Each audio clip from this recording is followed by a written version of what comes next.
The Kwale County Children's Department Director Zephania Apoko said the bicycles are aimed at reducing the transportation challenges faced by the officers in the areas with limited transport infrastructure.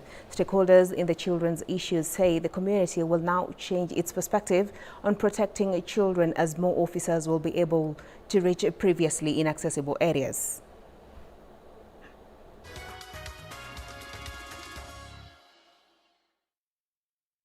Cases ambazo ni za child abuse ama child neglect, ikiwa kuna jambo lolote ambalo kwamba mtoto amepata dhulma, then wanaweza wakafika pale kupata habari zaidi na kuelekezana kurifaa katika zile asasi ambazo zinahitajika ili mtoto ule akaweze kupata usaidizi kwa wakati unaofaa. Kutoka Mwanamamba mpaka Kidomaya inachukua 3 to 4 hours kufika pale mahali, lakini kwa sasa naona ni 30 minutes. Wakati mwingine inakukosti, inabidi sasa unatakikana saa 8, muda umebaki kama 30 minutes, uweze kutembea kutoka Mwanamamba mpaka Kidomaya kwenye unafanya uhamasisho, inabidi uchukue boda inakukosti. Tuko na advocacy ndani ambayo hatutaki hizi kesi kila uchao tuzizidi kuwa nyingi, bali tutaka tuzidhibiti, tuwalinde hao watoto wapate usalama na hizi kesi zizisi. And the rising cost of living is taking a toll on Kenya's elderly population, with many struggling to make ends meet. A group of young people in Naivasha has stepped up to provide much-needed support, but they're calling on government to do more. Calls are growing for the government to double the monthly stipends for the elderly as unemployment continues to rise. Nataka niombe tutaelewa Kiswahili sote. Jesu ndetikirire ndinatongoria thirikari guku angiakuhi kiugaga muthenya umwe Daudi ndiaumagarire. Tumeangalia kwa society wazee wameachiriwa sana. Wazee hawezi enda kufanya vibarua, so unapata wako kwa manyumba wamefinyirika, hawana chakula, wengine wanalala njaa. So that's why to choose kusaidia wazee. Kuna pesa serikali huwa inapeana shilingi 2,000, lakini ninaweza sema 100% ya kwamba hata kama niko na team of 50 hapa, labda wenye wanapata ni half of the team. Kwa hivyo ningeomba tu serikali ingilie kati ya kwamba iguze kila mama na kila mzee ambao wako over 65. Na 2,000 is not enough kulingana na ile economy tuko nayo saa hii. So wakiweza, the less they can give na tusikia at least wamefanya impact is 5,000 and above. Age limit ya bado tunaona saa zingine inaenda faa sana. Naweza angalia kuna mtu maybe yako hata below tuseme above 60, but wengi wao hawajawekwa kwa hizo system za wazee. Tungetaka at least izingatie kila mzee mwenye ako kwa hii area cause tuko na wengi sana. Serikali tukumbuke. Hata kama inatupea hiyo pesa ndilibiri. Hata ukienda huku town urudiagi mikono mitupu. Utarudi huko na pesa. Hata kangua wezi nunua. Hata kama si watoto hiyo si pesa tunaweza sema na tusaidia ni Mungu. Kiongezwe hata kama ni 50. Na tena kuna wengine wako chini kabisa. Hata hawa wachukuliwe. And Jacob's Ladder Africa has today hosted a pre-convening event for the Africa Climate Summit at one focusing on climate adaptation and youth involvement. This gathering are part of Africa's commitment to the goals set during the 2023 Africa Climate Summit. Keynote speaker Stella Bogonko highlighted Africa's potential in climate solutions and the importance of a partnership. The event also provided a platform for youth and children to advocate for their role in climate policy.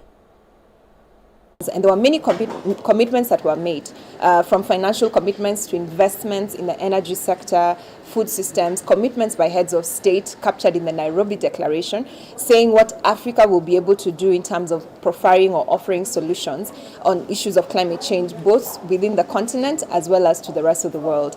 As we know, Africa has the largest, youngest population. And so addressing issues of job creation is a matter of urgency. It's no longer a convenient thing to do.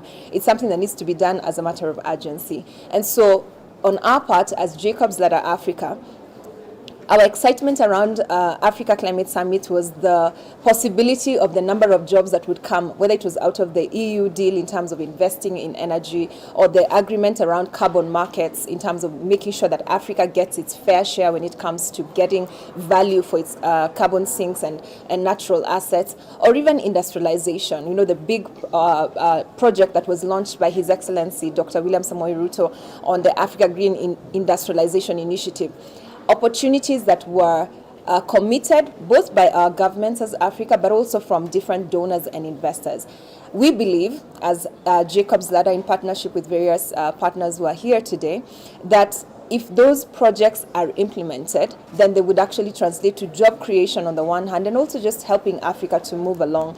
And so as Kenya, we felt that it's important for us not to allow time to pass without taking stock. In part of this discussion, it helps us to play a key role to the question you've asked on renewable energy, manufacturing, and even creation of jobs.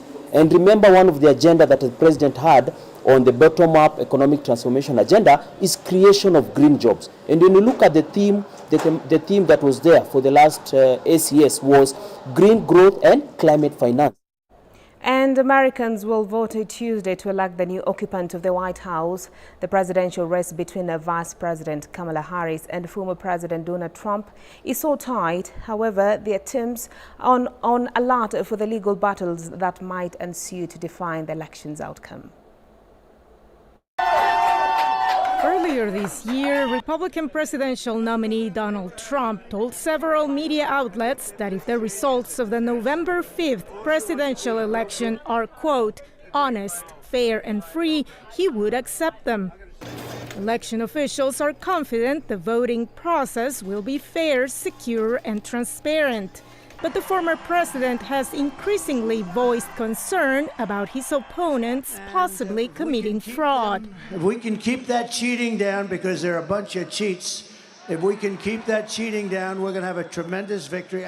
Tonight with election During an interview that aired last month on NBC Nightly News with Lester Holt, Vice President Kamala Harris told NBC News anchor Hallie Jackson that her team will be ready to go if Trump loses and attempts to subvert the election. We will deal with election night and the days after as they come, and we have the resources and the expertise and the focus on that as well. The Republican National Committee has in place a so-called election integrity program in battleground states. Its lawyers have filed more than 100 lawsuits over perceived voting rules irregularities, but many have been shut down in court. Democrats have launched their own legal efforts, including suing to prevent potential delays in the certification of Georgia's state election results. In tight presidential races such as this year's, legal battles are expected.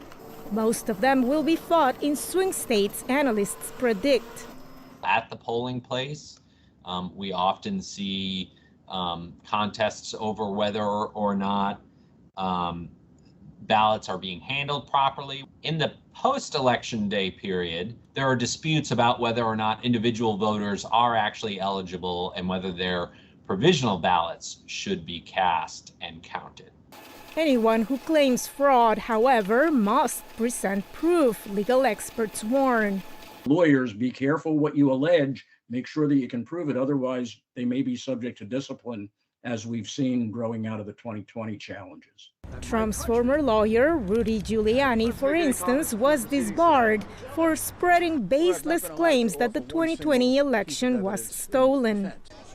The legal battles could delay the outcome of the presidential election.